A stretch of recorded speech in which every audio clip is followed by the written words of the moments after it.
She is a liar. She always has been. That was exactly what my mother said to my fiancé, Julian, just one day before our wedding.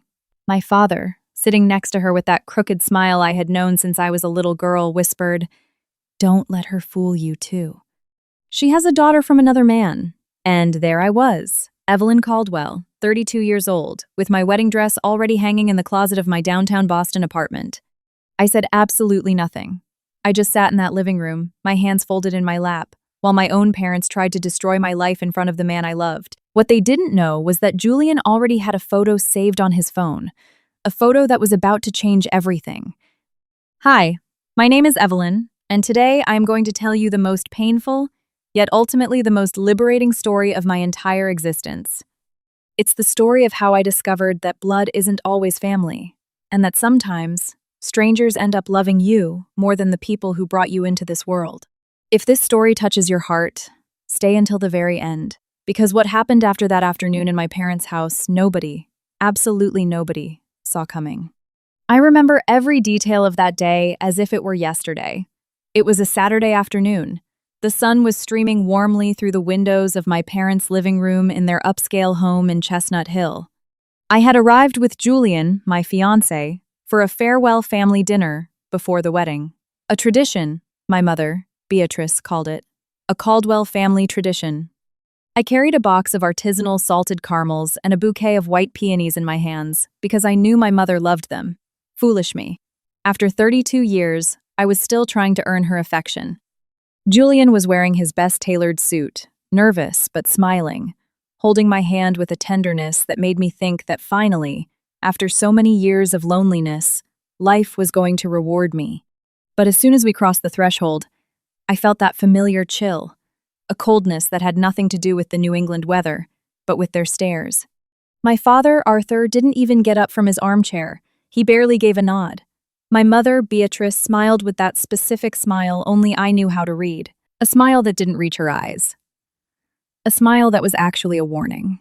My younger sister, Cassidy, was there too, sitting on the sofa with her husband, observing everything with the morbid curiosity of someone who knows a train wreck is about to happen and has no intention of stopping it. We sat down at the dining table. My mother served the traditional crown roast of pork she had prepared, and for a few minutes, everything seemed normal. Julian praised the food, shared some stories from his civil engineering firm, and talked about our honeymoon plans in Charleston, South Carolina. And I, naive as I was, thought that maybe, just maybe, this time would be different. I thought that my parents would finally be happy for me, that after years of treating me like the black sheep, the defective daughter, the one who never did anything right, they would finally understand that I had found true happiness. But then, when dessert arrived, my mother placed her fork on her plate, stared directly at Julian, and said with chilling calmness, "Julian, before you make a terrible mistake, there are things you need to know about Evelyn." I felt the air knocked out of my chest. Julian looked at her in confusion. My father, without taking his eyes off his coffee, added, "Evelyn was never the daughter we hoped for. She was always problematic, deceitful, and there is something she never told you." My heart started beating so fast I thought everyone at the table could hear it. Cassidy was smiling. Yes, my own sister was smiling while our parents actively tried to destroy me. "She has a daughter," my mother continued, her voice dripping with poison. "A daughter from another man, from long before she met you. And she never told you, did she, Evelyn?" Julian turned to look at me slowly, and in that moment, I felt the entire world crumbling beneath my feet. Because yes, it was true that I had a past, but the story my parents were about to tell wasn't the truth. It was a twisted, manipulated version, full of lies, designed to humiliate me in front of the man I loved. I wanted to scream. I wanted to stand up and shout everything I had kept quiet for years, but I didn't, because I knew something they didn't. Julian wasn't the naive man they thought he was. And the photo he had saved on his phone, a photo they couldn't even imagine was going to change everything in the next few minutes. But before we get to that explosive moment, please support me by hitting the like button and subscribing right now. I also want to give a shout out to my listeners. Leave your name, your city, and ideas for future stories in the comments below. Thank you. To make you understand how I ended up in that dining room, sitting like an accused criminal in front of my own parents, I have to take you back in time, way back, to a childhood where I learned from a very young age that in my house there were two tiers of children. There was Cassidy, the favorite, the princess, the one who did everything right, even when she did everything wrong. And then there was me, Evelyn, the leftover, the burden, the one who, no matter how hard she tried, could never earn a proud smile from her mother or a sincere hug from her father. I grew up in a large historic home in Chestnut Hill. My parents owned a highly successful generational artisan bakery downtown, and while we were never short on money, we were completely bankrupt when it came to affection. Materially, I had what I needed, but love, attention, kind words, those were withheld from me my entire life. I remember perfectly how my mother used to brush Cassidy's hair in the mornings with infinite patience, tying beautiful silk ribbons into her braids, while she would just shove a hairbrush at me and snap, "Hurry up, you're going to be late for school." I remember Christmases where Cassidy received beautiful dolls, designer clothes, and shiny new shoes, while I was given her hand-me-downs. I remember birthdays where the whole family gathered to celebrate her, while mine passed almost unnoticed, with a leftover cake brought home from the bakery at the last minute. But the worst part wasn't the material things. It was the words. "Look at Cassidy. How beautiful she looks. Why can't you be more like your sister? Evelyn always ruins everything. This girl turned out so strange. I don't know where she gets it." I grew up hearing those phrases until they embedded themselves in my soul like shards of glass. And although on the outside I was a quiet, obedient, straight-A student, inside, a deep, confusing pain was festering. When I turned 18, I knew I had to get out of that house or I was going to die a slow emotional death. I moved out to study accounting at Boston University. I got a part-time job at a corporate firm, and slowly, I started building a life of my own. My parents barely noticed my absence. Cassidy, on the other hand, stayed living with them, pampered, spoiled, never working a single day in her life because my father claimed she was too delicate for the cruel world. At 24, I met Nathaniel, my first true love. He was a high school music teacher, sweet, attentive, and a dreamer. We fell madly in love and planned to get married. But 6 months before the wedding, Nathaniel died in a horrific car crash while driving back from visiting his parents in Portland, Maine. I was completely devastated. And to make matters worse, 2 months after his funeral, I found out I was pregnant. A daughter by Nathaniel, a daughter he would never get to meet. When I broke the news to my parents, my mother gasped in horror and told me it was a punishment for having lived in sin before marriage. My father, refusing to even look me in the eye, told me I could not bring that kind of shame to their doorstep. Cassidy, my own sister, called me just to tell me I had ruined the family's immaculate reputation in our social circles. They slammed the door in my face. They left me entirely alone, pregnant, grieving a dead fiancé, without a single hug of consolation. My daughter, Harper, was born in a busy Boston public hospital, and the first person to hold her after me was a stranger in scrubs. Not a single family member came to meet her. I raised Harper completely alone, working double shifts, taking night classes to get my master's degree, sacrificing everything so my little girl would never lack for anything, not love, not education, not a safe roof over her head. Harper grew up beautiful, brilliant, and full of light. And even though my parents never once asked about her, I spoke to her about her grandparents as if they were decent people, because I didn't want my innocent child to carry the heavy resentment I harbored. When Harper was 5, my parents appeared out of nowhere, pretending they wanted to reconcile. Naive as always, I opened my doors. I allowed them to meet my daughter, but I quickly discovered they only wanted to use me. My father's health had started to decline. He needed expensive care, and since Cassidy had never held a job, they had no way to manage the mounting medical bills alongside their lavish lifestyle. I started giving them money. I spent my weekends taking care of my father. I practically kept the family household afloat financially. And they, ungrateful as ever, continued treating me like the black sheep while draining my bank account. Years passed. At 30, I met Julian, a good, patient, fiercely loyal man who loved Harper as if she were his own flesh and blood from day one. When he proposed to me, I felt that life was finally smiling at me. But I didn't count on my parents doing the impossible to sabotage it. What they had planned for that Saturday evening was far darker than anyone could have ever imagined. Let's go back to that dining room, back to the moment my mother had just told Julian that I had a secret daughter he knew nothing about. I had remained silent, yes, but inside I was burning. Because Harper was not a secret. Harper was the greatest pride and joy of my life, and Julian knew her perfectly well. He had known her for 2 years. He had taken her to the movies, taught her how to ride a bike, and read her bedtime stories. My daughter called him Papa Julian, and he called her his princess. Harper was currently at a friend's house having a sleepover because I absolutely refused to expose her to my family's toxic environment. But my mother, with that calculating malice she had mastered, kept talking as if Harper were a dirty little secret. "Look, Julian," she said, leaning forward in feigned sympathy. "We are telling you this because we care about you. Evelyn has always been like this, deceitful, manipulative. She had that child with some random guy and refused to tell us who the father was. Imagine the kind of woman she really is." My father nodded slowly in agreement. From her spot on the sofa, Cassidy added with a sickeningly sweet voice, "Julian, you deserve so much better. My sister has always been unstable, and that poor little girl is going to turn out exactly like her." In that exact moment, I felt something I had never felt before. It wasn't rage. It was an icy, absolute calm.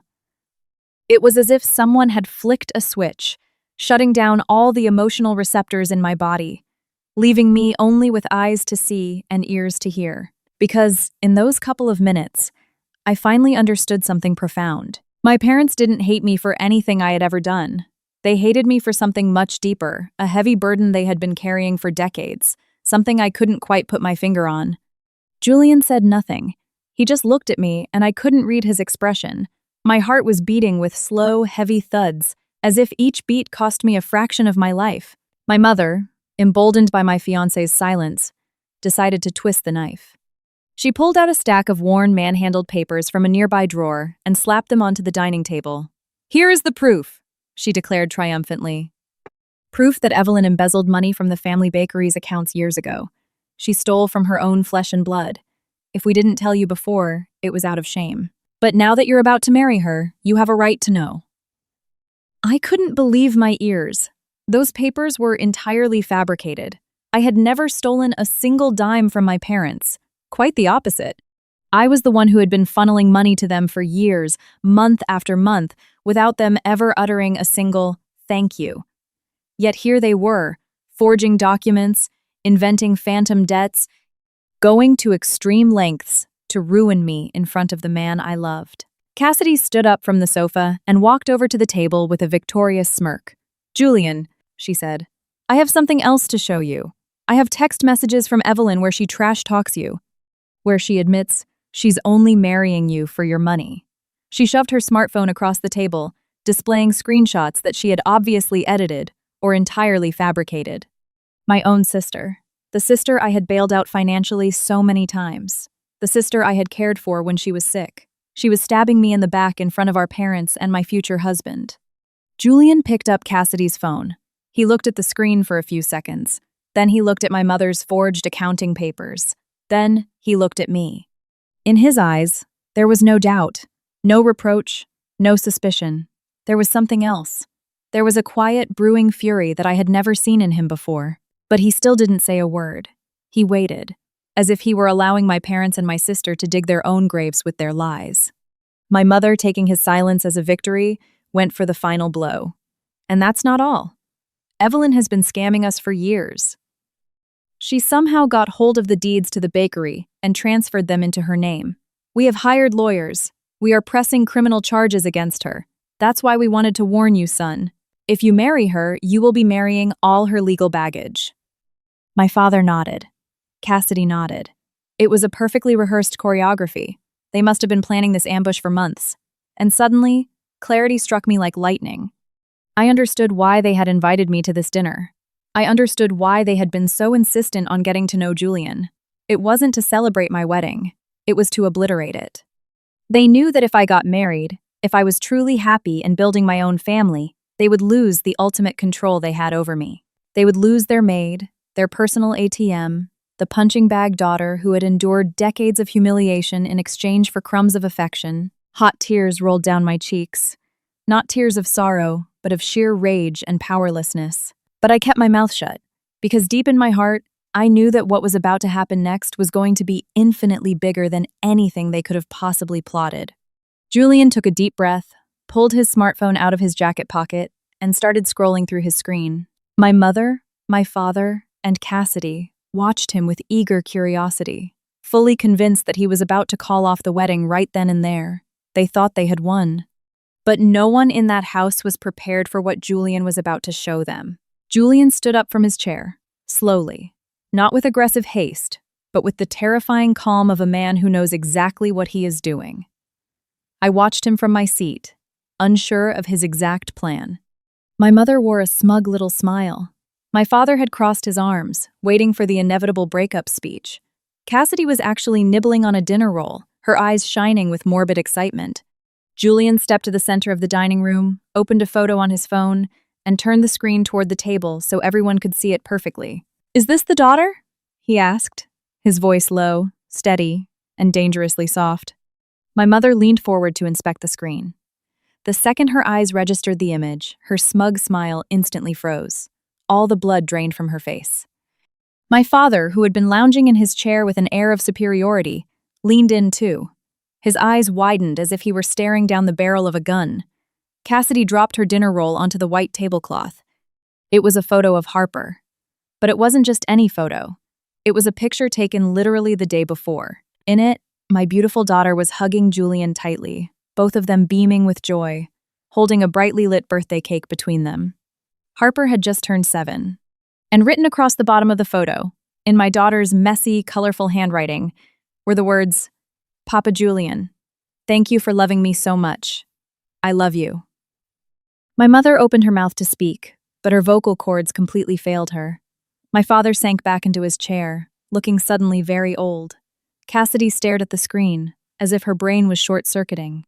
"I have known Harper for 2 years," Julian stated, his previously calm voice now laced with cold steel. "I know her entire story. I know Evelyn, inside and out. And as it turns out, I know the 3 of you far better than you could ever imagine." My mother desperately tried to recover. She stammered, "But Julian, sweetie, Julian held up a hand, silencing her instantly. "Let me finish." Then, he reached inside his tailored jacket and pulled out a thick, sealed manila envelope. He tossed it onto the center of the dining table, right on top of my mother's fake financial documents. "Evelyn doesn't know what I am about to say," Julian said, looking at me with an expression of infinite tenderness. "I asked a good friend of mine, a private investigator, to look into some things before the wedding. Not because I distrusted Evelyn. Never. But because months ago, when I started coming over here for family dinners, I realized something was deeply wrong. The way you spoke about Evelyn, the way you treated her, it didn't make any logical sense. So, I did my own digging." My heart leaped into my throat. I had no idea what Julian had found, but his tone told me this went way beyond proving my mother's papers were fake. Julian opened the envelope and pulled out a stack of real documents. Thick paper, official state seals, notarized signatures. He started reading aloud. "Commercial property deed for Caldwell Artisan Bakery. Registered legal owner for the past 12 years, Evelyn Caldwell." My mother let out a strangled gasp. My father turned the color of ash. Cassidy clamped both hands over her mouth. "Yes," Julian continued mercilessly. 7 years ago, when Arthur had his major health crisis, it was Evelyn who paid off the bakery's massive, crippling debts to prevent the bank from foreclosing. It was Evelyn who saved it from total bankruptcy. The property was legally transferred into her name as collateral for the massive financial bailout she provided. Arthur and Beatrice, you both signed these legal documents in front of a judge. Evelyn never asked for her money back. She let you keep running the business, let you keep all the profits, and let you live your comfortable lives. But legally, that bakery has belonged to her for over a decade. I gasped for air. It was true, but I had never used that document against them. I saved the bakery and let them run it as if nothing happened, because it was their livelihood. I foolishly believed that, deep down, they were silently grateful. I never imagined that one day they would fabricate a narrative where I was the one stealing from them.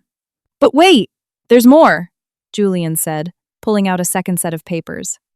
Here are the certified bank statements showing every single transfer Evelyn has made to you over the last 7 years. Payments for Arthur's out-of-pocket medical expenses, Beatrice's country club dues, and living expenses for Cassidy, who has never held a job in her adult life. More than $45,000 in total, all meticulously documented. All transferred from Evelyn's account to yours. My mother grabbed her head, her hands physically trembling. My father, a man who had always been so prideful and arrogant, stared at his shoes. But Julian wasn't done. He pulled out one final document. And this one. This one shattered reality as I knew it. And this, Julian said, his voice finally breaking with emotion, is what disgusted me the most. He held the paper high so everyone could see the official stamp. This is a copy of a recently filed last will and testament. 3 months ago, Arthur and Beatrice drafted a new will with an estate attorney. In it, they leave their entire estate, including the bakery, to Cassidy. They explicitly exclude Evelyn entirely. They did this fully aware that the bakery doesn't even belong to them. They wanted to legally and symbolically leave everything to the golden child, and leave the daughter who has been their financial and emotional lifeline for a decade with absolutely nothing. The room stopped spinning. Time stopped. I didn't know anything about a new will. I felt my soul being ripped into 1,000 pieces, but simultaneously, I felt a strange sense of absolute clarity. The raw, ugly truth was finally laid out in the light. Julian looked down at me and whispered softly, "Evelyn, my love, forgive me for investigating this without telling you, but I needed to protect you. I needed to corner them today so that they could never, ever lie to your face again." My mother broke down into ugly, loud sobs.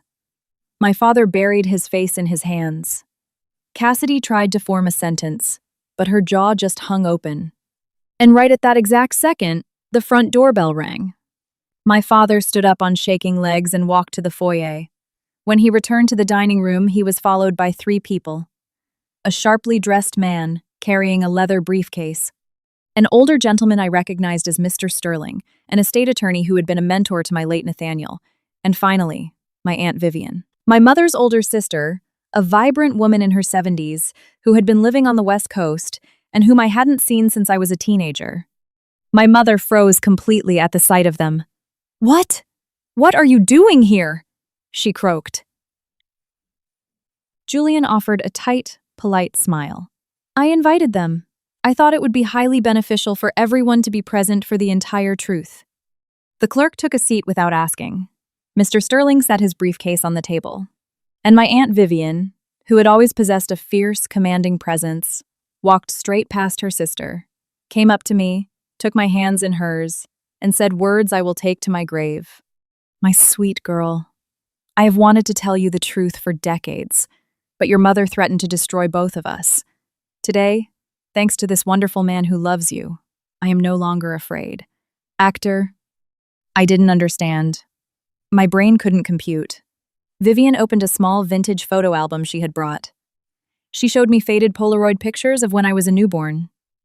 In every single photo, Beatrice, the woman I called mother, looked distant, detached, looking at me as if I were a piece of misplaced furniture. And then, Vivian spoke the words that shook the very foundations of my existence. "Evelyn, I am your biological mother. Beatrice is your aunt, not your mother." Absolute, deafening silence descended upon the dining room.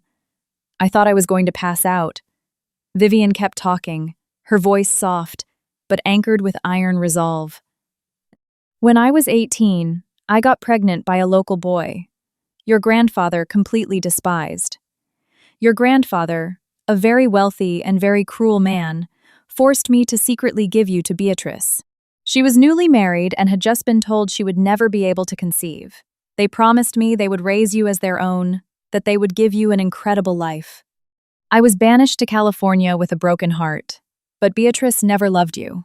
When she miraculously got pregnant with Cassidy years later, she discarded you emotionally. You became a burden. I tried to come back so many times. I tried to claim you, to take you with me. But Beatrice threatened to drag my name through the mud and ruin your life if I ever told you the truth." I was weeping silently.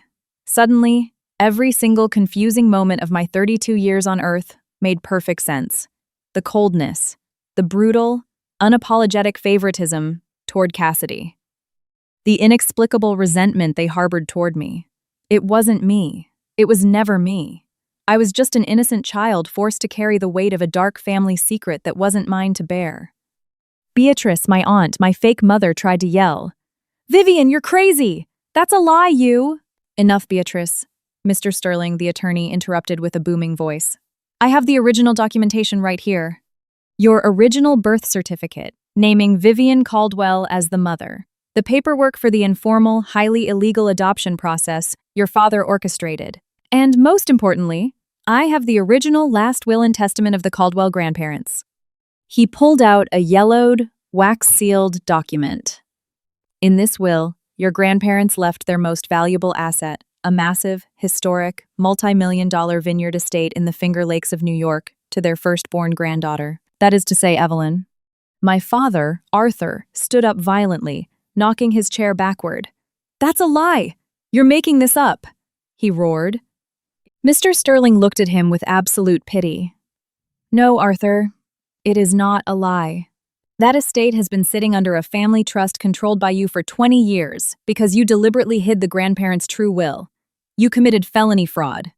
Julian's investigator managed to locate the original, legally binding document hidden in an archive vault in upstate New York. Cassidy started shaking uncontrollably. "Wait," she murmured, looking frantically between Beatrice and Arthur. "Does that mean I'm not?" Aunt Vivian looked at Cassidy with a dash of pity. "Cassidy, you are Arthur and Beatrice's biological daughter. But the ugly truth is that your parents chose to systematically rob Evelyn of her birthright just to ensure you inherited everything. And that, my dear, isn't love. That is a sickness." The legal clerk began to lay out the immediate legal actions that were going to be initiated. The immediate transfer of the Finger Lakes vineyard to me, the annulment of Beatrice and Arthur's fraudulent will, and the preparation of a massive civil lawsuit for decades of financial fraud, including those fake embezzlement papers Beatrice had tried to use against me just an hour ago. While the lawyers spoke, I looked around the room at the people I had called family for 32 years. I saw them with completely new eyes. Beatrice was weeping, but her tears provoked no sympathy in me. Arthur was staring blankly at the floor, a broken, defeated man. Cassidy, my cousin, not my sister, had lowered her head in shame for the very first time in her pampered life. Julian walked over, knelt down beside my chair, and took my face in his hands. "My love," he whispered, wiping my tears with his thumbs. "I am so sorry for dropping all of this on you today. But you needed to know before we walk down the aisle tomorrow. You needed to marry me completely free, without their chains, without their lies weighing down your beautiful soul." I threw my arms around his neck and sobbed like I hadn't sobbed in years. I cried for the little girl I used to be. I cried for the real mother I had been robbed of. I cried for the decades of unearned humiliation I had carried. But mostly, I cried tears of profound, overwhelming relief. Because finally, I knew beyond a shadow of a doubt that there had never been anything wrong with me. My Aunt Vivian, my mother, came over and wrapped her arms around us both. She kissed my hair and whispered, "Forgive me, my sweet girl, for not being brave enough to fight for you sooner. But I am here now, and we are going to take back everything they stole from you, not just the properties. We can't get the time back, but we can give you a lifetime of the love you were always owed." And then, as if the universe wanted to close the circle with absolute perfection, the front door opened again. It was Harper, my beautiful 7-year-old daughter, dropped off by her friend's mom. She came skipping into the dining room, completely oblivious to the radioactive tension, and launched herself directly into Julian's waiting arms. "Papa Julian!" she squealed. Then she looked over at me, tilting her head. "Mommy! Why are you crying? Did somebody hurt you?" I reached out, pulled her into my chest, and kissed her forehead. "No, my sweet angel," I said, looking right at Beatrice and Arthur. "Nobody is ever going to hurt Mommy ever again." 6 months have passed since that explosive Saturday evening in Chestnut Hill. Julian and I got married the very next day, exactly as planned, in a beautiful, intimate stone chapel in downtown Boston. I did not invite Beatrice or Arthur, but I did invite Vivian, my true mother, who walked me down the aisle with tears of absolute pride shining in her eyes. Harper was our flower girl. And on that day, for the first time in my 32 years of life, I felt entirely, unconditionally loved. The legal proceedings moved swiftly. The gorgeous, sprawling vineyard estate in the Finger Lakes was legally restored to my name. It features acres of rolling vines, a stunning historic manor, and a boutique winery that Julian and I have since modernized. Beatrice and Arthur's fraudulent will was shredded by the courts. As for the fake documents they tried to use to frame me for theft, I chose not to press criminal charges to send them to prison. Not out of weakness, but because of something my mother Vivian told me one evening while we sat on the porch. Evelyn, justice has already been served. Don't dirty your hands with vengeance. You are better than them. Cassidy reached out to apologize to me several times. I listened to her. I told her I forgave her, but that I needed strict boundaries and distance. She had lost everything: the inheritance she felt entitled to, her lavish lifestyle, and the house she lived in, which was tied to the bakery I owned. I offered her a job managing the bakery storefront with a fair, standard salary. She accepted it with a bowed head. It was the first time in her life she had to clock in and work. And surprisingly, while it was a brutal reality check for her at first, she has slowly become responsible. Sometimes, people can change when life rips away the things that never belonged to them in the first place. As for Beatrice and Arthur, they had to declare bankruptcy. I allowed them to move into a very small, modest condo in the suburbs. I didn't leave them homeless on the streets, not because they deserved my grace, but because I refused to carry that kind of cruelty on my own conscience. My mother, Vivian, moved out of California and into the Finger Lakes estate with us. We cook together, we laugh, we cry, and we are slowly piecing together the decades we lost. Today, as I tell you this story, I am looking out the massive bay windows of my vineyard home. I can see Harper running through the lush green vines, chasing after Julian and our new golden retriever. My mother Vivian is in the kitchen behind me, brewing a pot of warm, spiced apple cider. And I, Evelyn Caldwell, the woman who spent 32 years believing she wasn't good enough for anyone, have finally realized the ultimate truth. True love is not inherited by blood. It is built. It is built through presence, through care, through unwavering truth. What I learned from this agonizing journey, my friends, is what I want to share with you today. I learned that silence is not always a sign of weakness. Sometimes, staying quiet is just waiting for the perfect moment for the truth to reveal itself. I learned that sharing DNA does not guarantee family, and that the people who walk into your life by choice, like my incredible husband, Julian, can love you far more deeply than those who share your last name. I learned never to be afraid of showing vulnerability, because inside every person who appears fragile, there is a dormant, immense strength just waiting for the right moment to roar. And most importantly, I learned to forgive. Not for them, for me. Because holding on to resentment is like drinking poison and expecting the other person to die. I chose to let go. I chose to embrace my real family. I chose to build a beautiful future rather than obsess over a toxic past. If you are listening to my voice right now, and you have carried the weight of humiliation or rejection from your own family for years, I want you to know something. You are not alone, and you are not the problem. Some families are profoundly broken long before you were even born into them. Your job is not to fix them. Your job is to go out into the world and build your own story with people who actually know how to love you. If you enjoyed this story, please hit the subscribe button and tell me in the comments which part shocked you the most. There are more stories coming tomorrow. I'll see you there.